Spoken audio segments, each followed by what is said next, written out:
No one should pay this price for an OP-1. Unless there's a 2,000 euro OP-1 field. Hey, welcome to this episode of Gas Therapy. I'm Michael. I share my knowledge of musical gear solutions which are cheaper and better, in my opinion. I've been wanting to do the OP-1 replacement video for a long time. And today is finally the day. I share my thoughts and secret tips with you. So let me just cut the shit off and get straight to it. Let's go.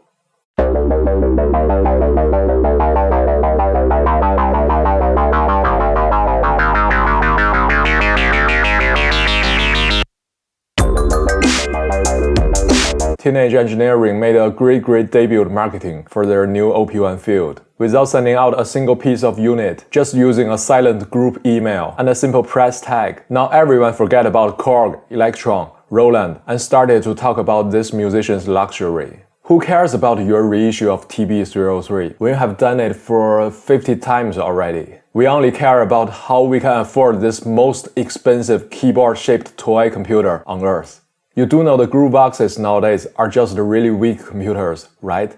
So if those weak computers like OP-1 and OP-1 Field can do anything crazy, then I bet my laptop can do it better. And the even crazier thing is, we can replicate everything for free.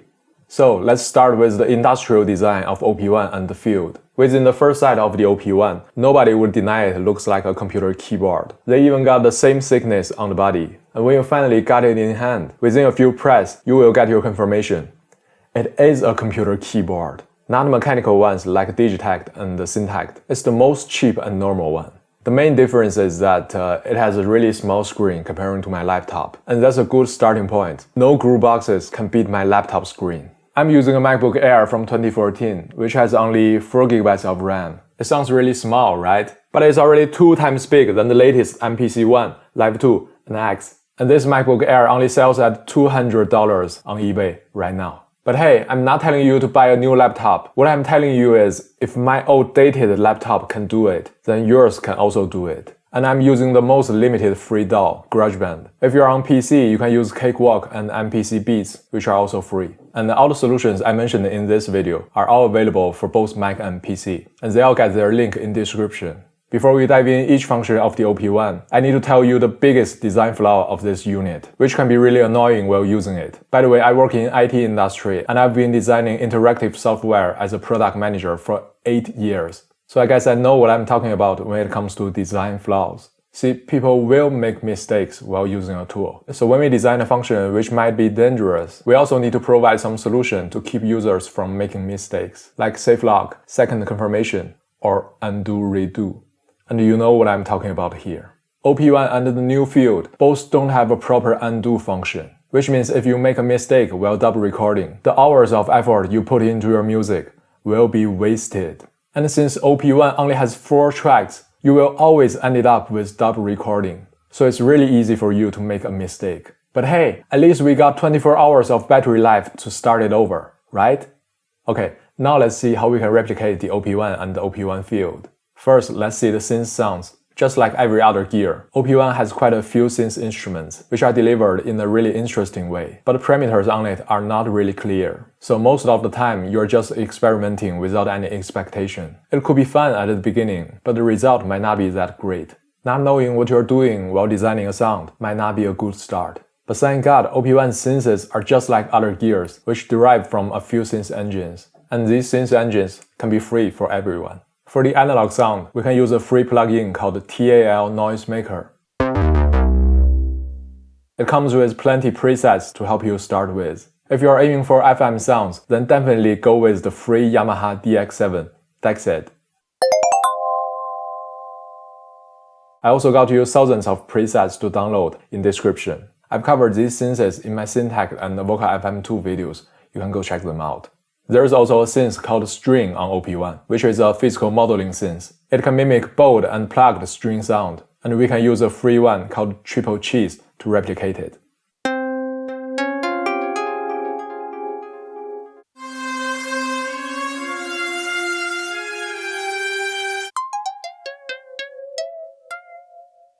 Triple Cheese is a physical modeling synth too, which can not only simulate bowed and plugged sound, it can also simulate wind instrument sound, like flute, and is way powerful than string on OP-1. For addictive synths, we can also use a free one called Pendulate. Although it's only in monophonic, but it's perfect for a West Coast growling arpeggiator.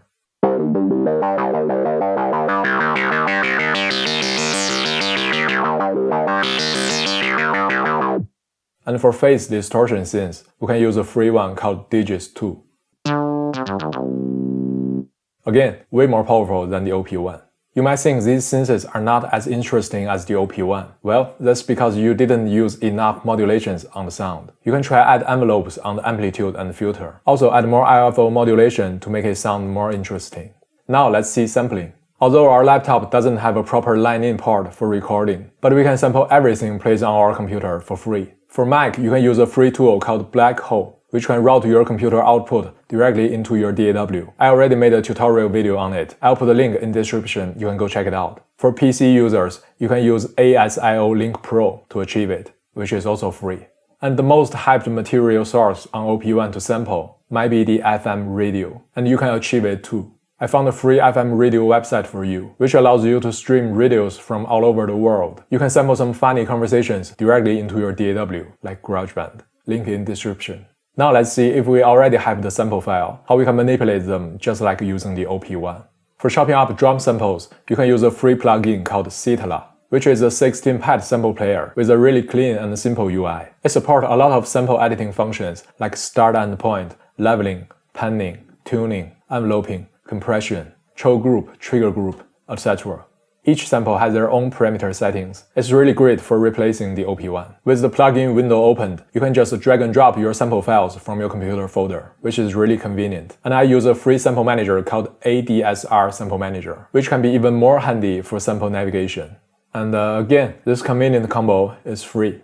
For melodic instruments, if you want to use one sound and tune it chromatically over the keyboard, you can use a free plugin called Wavegenerator 2.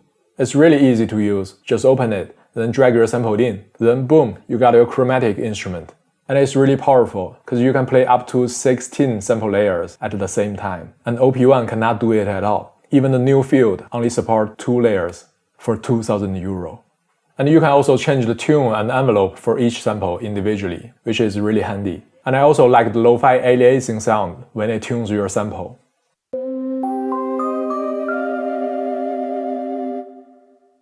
It also comes with a few effects and a lot of funny presets for you to mess with. Again, way more powerful than the OP-1, and it's free.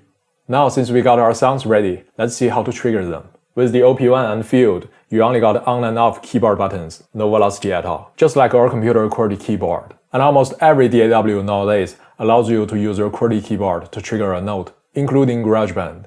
Here in GarageBand, you can hit Command and K to turn your QWERTY keyboard into musical keyboard. You can also change the octave with Z and X button.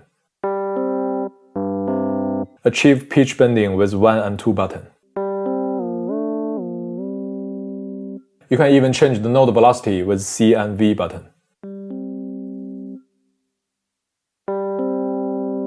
And also change the modulation parameter with 3 to 8 buttons.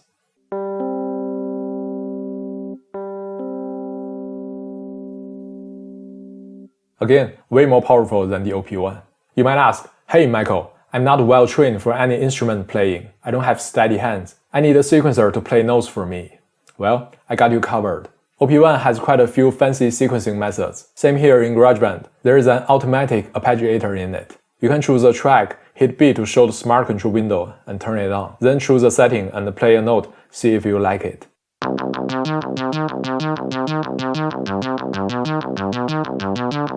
It not only has the constant full velocity arpeggiator, it also comes with accent ones, which is really dope. But if you don't like the accent and prefer a robotic sound, you can always turn off the velocity sensitivity in the Synth plugin. And my favorite part of the arpeggiator is to use it on drum tracks for finding drum fills inspiration.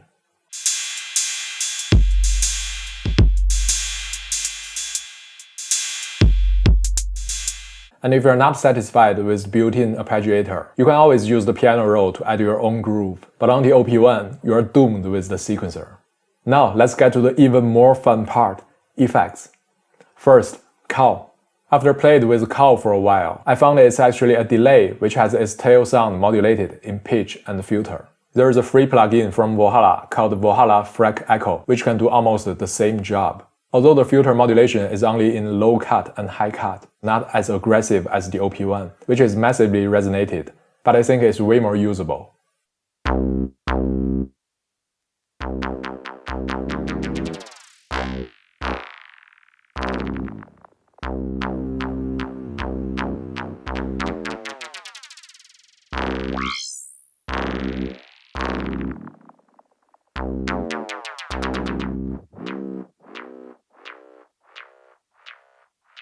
Spring, which is a spring reverb. You can go with the free one called Dirty Spring from BPB. It's also not as crazy as the OP-1, but it's more musically tamed, which means it's also more usable.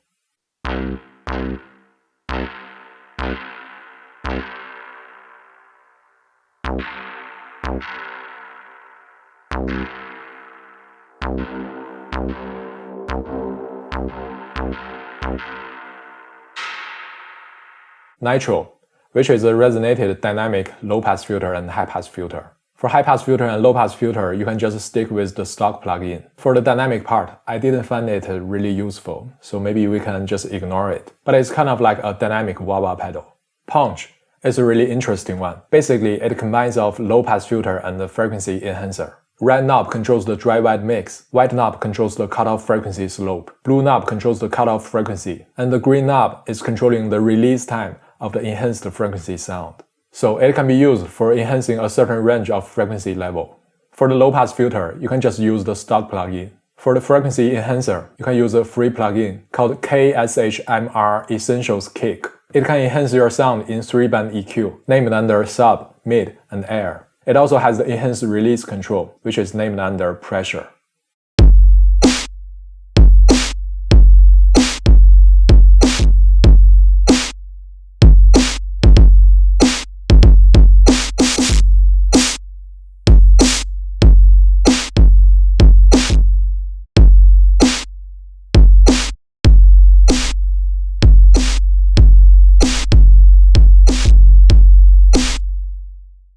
As for the traditional EQ, delay, reverb, and filter, you can just stick with your stock plugin. So, except these track effects, OP-1 and the new field also have some tape-related effects. Firstly, whenever you hit stop while playing a track, you can hear the tape stop. Who doesn't love the tape stop? And we can replicate it too. We use a free plugin called Cassette Transport. It also allows you to set the stop and play time of the tape stop, just like how the new OP-1 field would behave under 4 different tape styles. The main difference is you don't need to pay 2,000 euros for that. It's free. And the best part of this plugin is it's automatable. Just put it on your master track and have fun.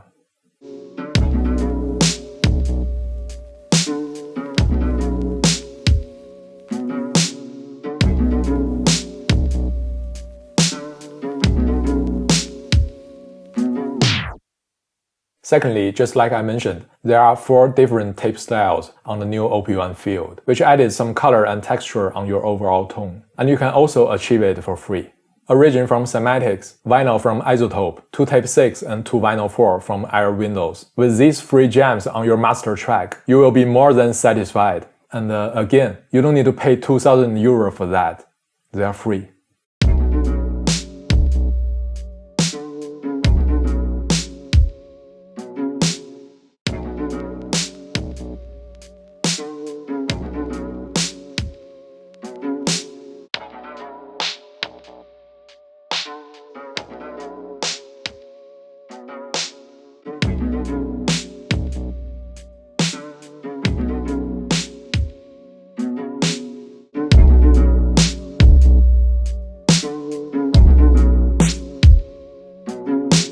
Now since we got our sound ready, let's see how we can record our tracks just like OP-1.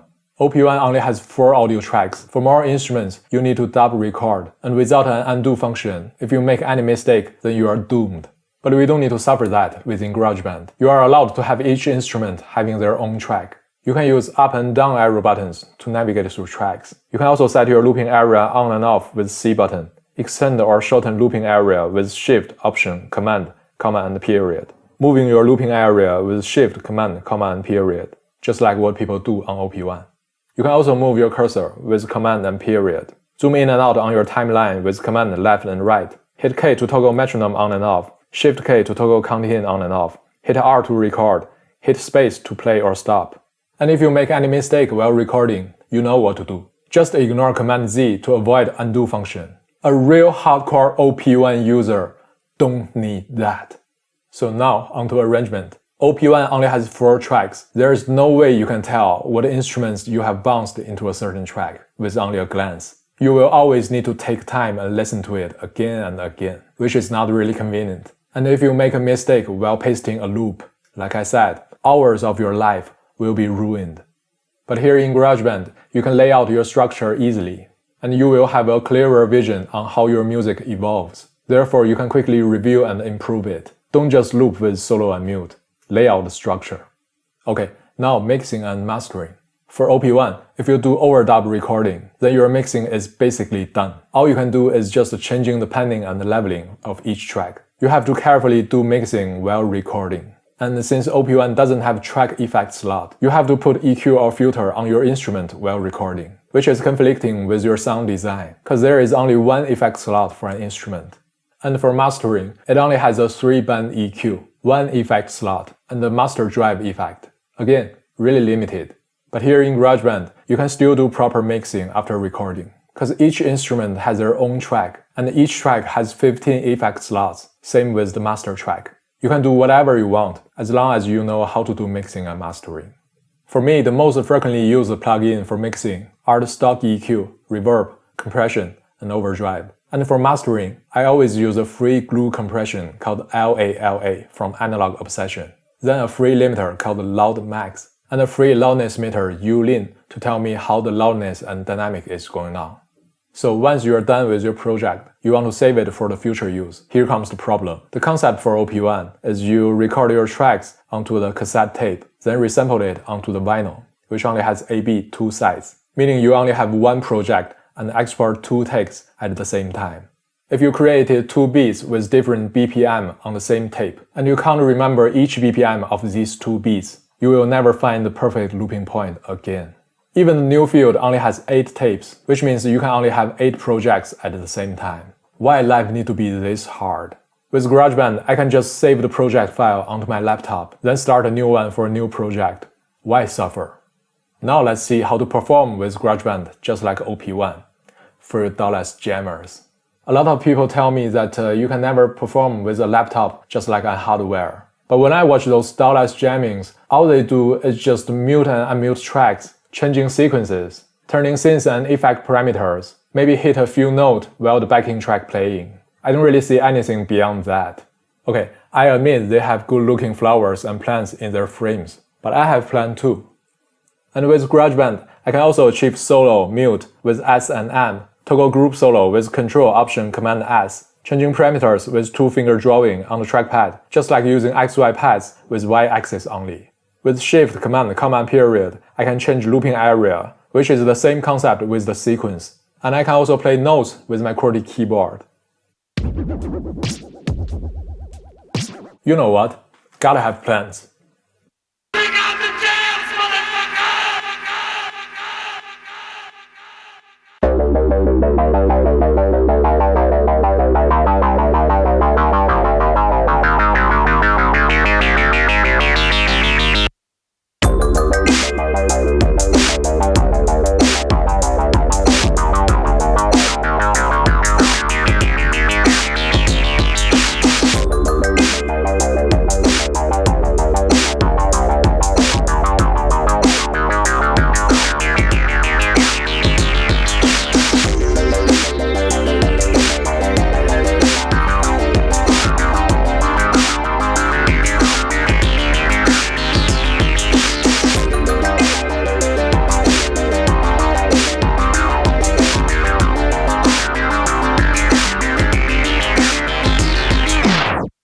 So as you can see, you can almost replicate all the functions of the OP-1 and OP-1 field with free tools on your laptop. And I think these tools are way more versatile than the OP-1.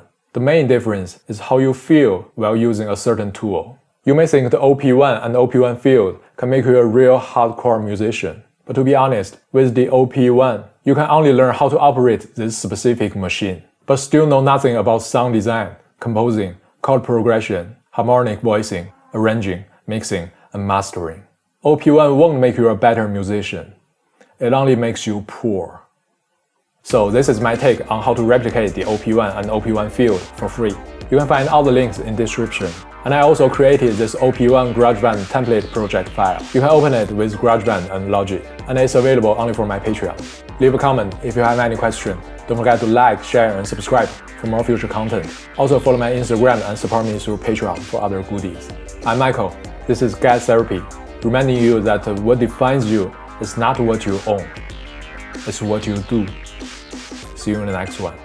Peace.